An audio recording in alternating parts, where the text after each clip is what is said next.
Hello guys, here am I again with another video, but explanation video against my thoughts against my game against Judit Polgar H29 from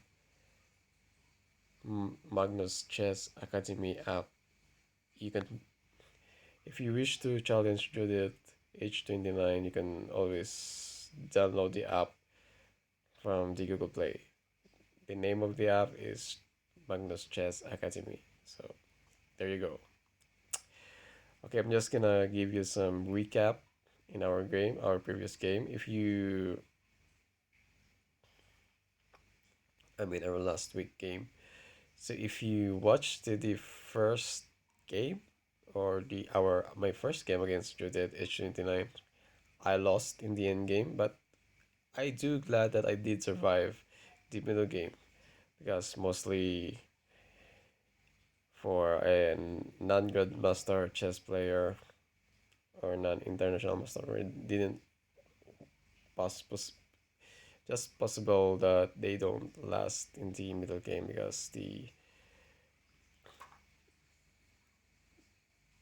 bot was very strong.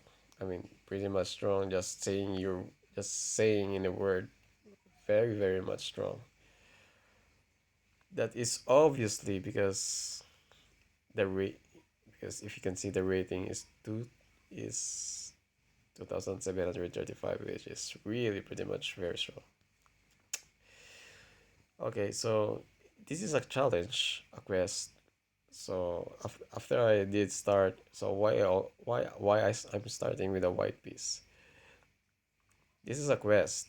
Every time you win you win a bot. Example, let's say if you win a bot, then it will unlock another quest. But every every time you open the game, start the game, you will be going to start as white piece. That is the cycle of the game. That is the nature of this quest. Then and then your opponent will be playing as black. Okay, now, so without further ado, let's dive into the game. So this is just the opening, the Kramnik and Sicilian defense. Okay, so here now I can just play bishop f2 as the engine recommend me this line. So I want to play passively instead of, aggressively instead of playing passively. So bishop e2, then there is g5, h3, then bishop g7, and I can just push the d4 pawn. After the takes, I can take with the bishop, c4. Okay.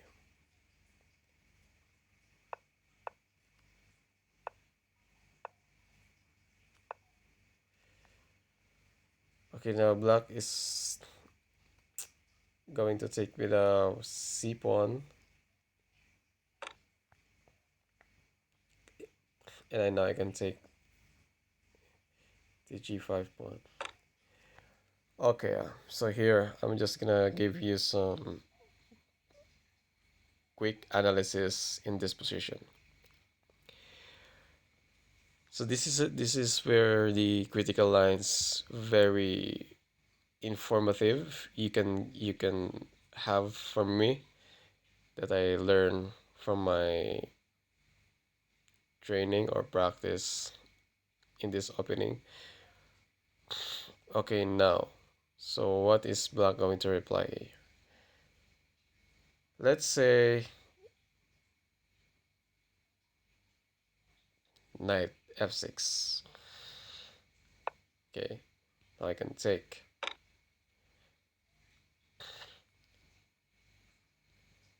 Check. I have this. I am just showing you some lines now. Then queen can go b6. I have knight here, and if it takes, then I can go bishop e3.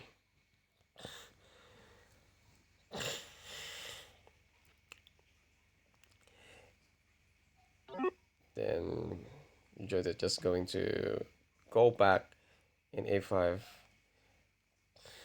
Then I play knight e2. If it takes, I castle. So now I'm gonna give you then the. So this is now the critical lines here. You can see black have an undeveloped pieces, and this is weak. And the rook and its king is already exposed, even though Judith can castle pretty much here, but she already weakened the. I mean, she can't castle yet because the knight here was hanging. What I mean by that, she is vulnerable in all threats and attacks. That's what I meant to be. So if in this position, you can see that this bishop was threatening my rook on a1, then why did I castle and sack my rook? Okay, let's see. If it takes, then I go take here. You see, she she already have a weak rook and an undefended knight. There are only two possibilities he can save. Either she want to be a down a piece with a weak king, a vulnerable king, with only few mate check with only few moves to make, and he will be mated. Pretty much insane. And all this move, Judith Polgar sees, and he didn't. So that's why she didn't play knight f6. But I already prepared this line. She already played this opening and fall for it. So you see the bishop takes on a1 was a blunder. So now let's go back to the position here. To the original, all the way to the original position. Now, instead of you that is my. I already give you the possible the possible line the possible line that may happen if Judith plays knight f6. Now another move for black to be played is queen b6. Yeah, I am saying here because now my pawn on b2. He's scoping my pawn on b2, a weak pawn on b2 because the knight's still undeveloped here. But I'm allowing it. Why I'm allowing it? Well, pretty much I did. And by why just why black can just play this one? I don't think that's a good idea playing f6 right away because I have to here. Oh, sorry. I could just go here or go back or here. I mean, there's just so many moves I can play, but the knight here will be weak, and this pawn is weak. This pawn is weak because now he's blocking the only possible. Let's see, the only possible double defense. Now his bishop is now black to protect the pawn, defend the pawn on with the two pieces on d4. So let's go here now. Queen b6. So knight b to d2. Queen takes. Rook b1. Queen a3. Rook b3. So Queen takes a2 and then castle. And now queen can just go a5 or he plays h3 first. H3. So now queen a5. So yeah, I can play now e5. Typical move. So I want to play knight. Uh, it's knight e4. Like I said, this is a weak move. This is a weak move. Playing knight. I mean, taking my pawn on e4 by a knight, because this knight has no longer a protecting the e7 square. I can just get rid of it right away. Because after this knight will be taken, possibly black can no longer play queen e7. Knight g to e7. And then just castle with a knight hanging on e7. Of course, with a 2735 rating, she won't fall for that. This is just critical lines we are calculating now. That really explode my head from so now. Knight g to e7, having a good square for its knight. Okay, can just play here because I'm just planning to push my pawn with this rook b5 idea. That will be later on after I'm just looking the now.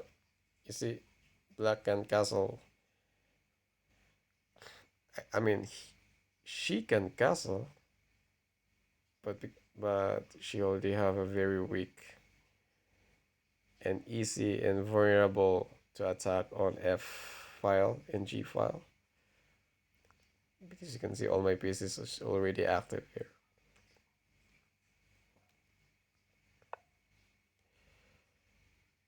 Okay, so just escaping from a danger.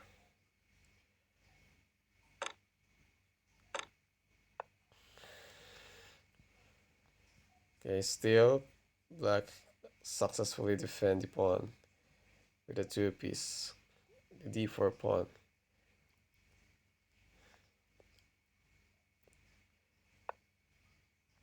Okay, so why did I play bishop d3? Just that will be a later on plan, because I just want to get rid of that knight later on if I have to, and stay and avoid some queen a2 ideas with a double attack on my rook and bishop on e2. So I just want to put my bishop on play. So here I can just push here and then go here. If this knight doesn't uh, is not here on f5, I can just grab this h6 pawn hanging. Black and I mean all the knight all the square for Judith's knight to move was already occupied. The only square the only square that active for Judith to play is knight d6. This is you see my that's the great, so my pawn on f6 having a great day with this square, both square in e7 and g7. So that's also my plan on limiting its knight move when gaining pretty much great advantage. Okay, so here she plays d5. I'm glad she, here I'm glad she played queen takes, because if the pawn, that will be problematic. Because okay,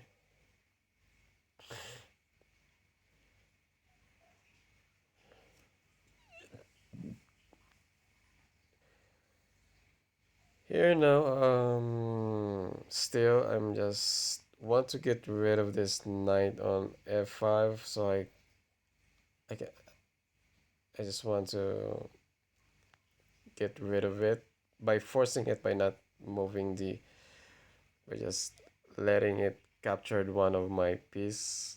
I'm just gonna trade my knight on f3,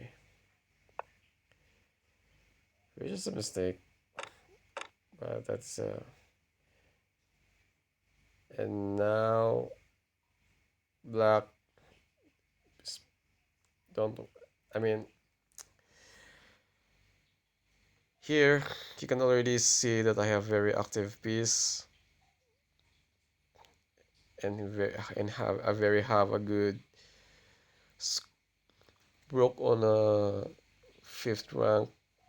I'm just gonna slide it in h h5. If black ever made some mistake like playing h6, yep. But he sees it. I mean, the threat. So the plan for here, the plan is to block my rook, disconnecting my rook from going h5. So here I play c1 is a mistake because I want to get rid of this knight and just capture the pawn with my rook on e5. Yes, glad I did. I, glad I did. I did that. In the moment of truth, I play the brilliant move, queen e7. Here, it's not black already losing all the potential of winning the game, because she can no longer defend this pawn on f7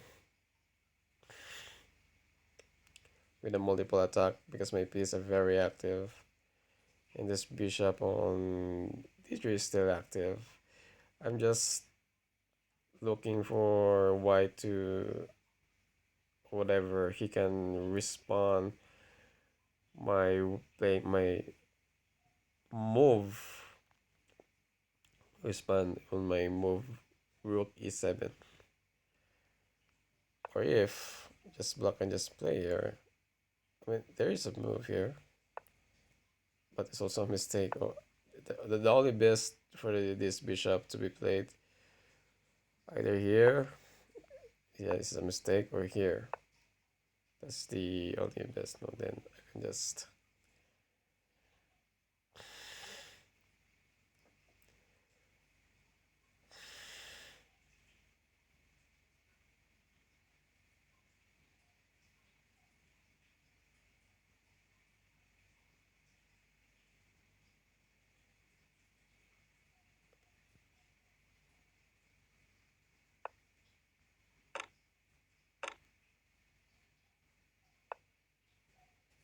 okay. So now black is desperately. So let's see. What if I, if if she goes here, we're just gonna. Sorry. I can play. I'm sorry. I'm let's see. What is the most best move here for C?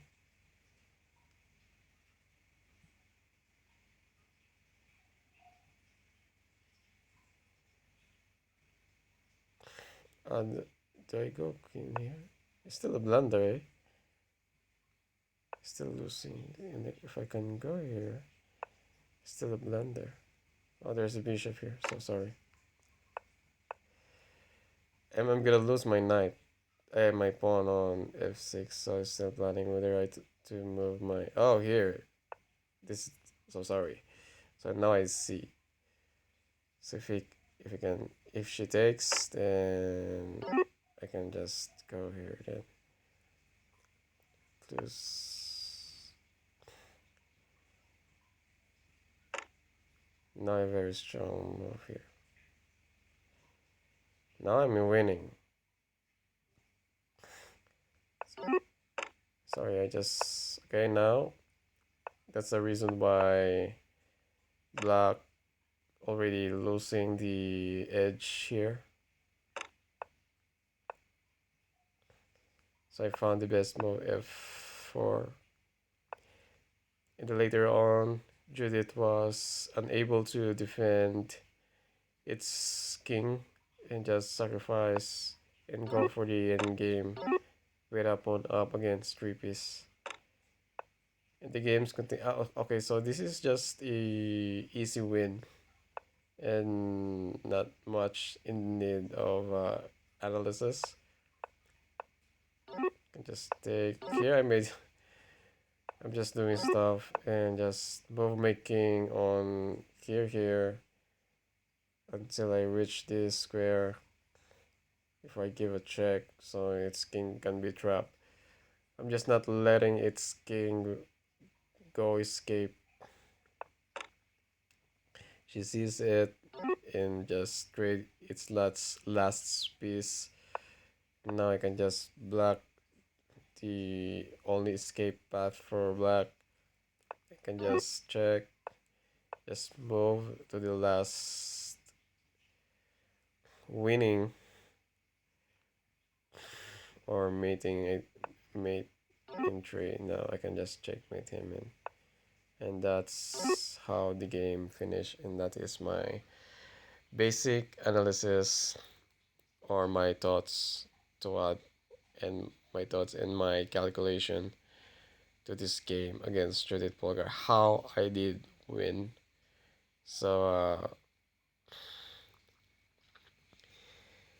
in all those prep and training that I did with stockfish, just giving me some idea how I transpose my opening, because the previous opening, the old opening, the basic lines that I learned from the YouTube was pretty much insufficient, and it only works for humans most of the time. That's why I use a different method and a different approach, and playing aggressively that makes me win with those critical lines. It's hard to calculate when you choose to be aggressive.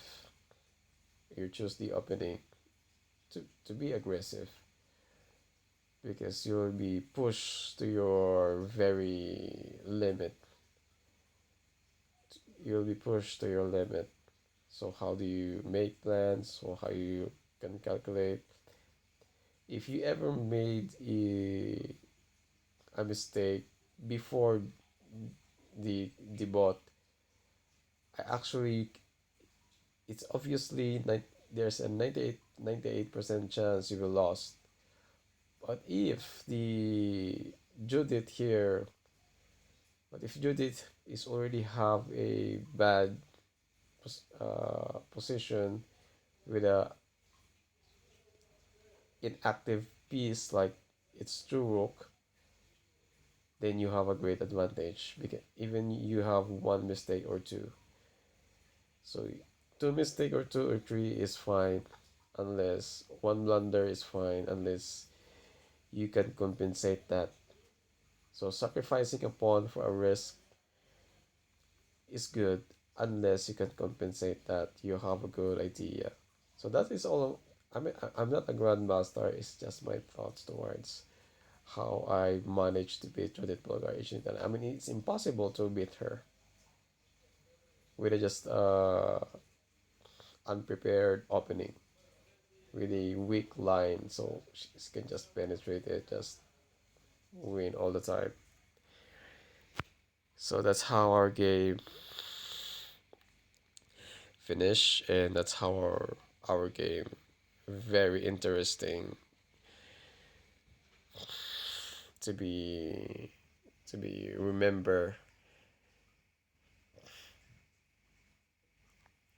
because of the amazing calculation and planning how each one side wanted to win. But I glad I did beat Judith H29 for the last time for many attempts. That makes me happy. That's all. And thank you for watching this simple and basic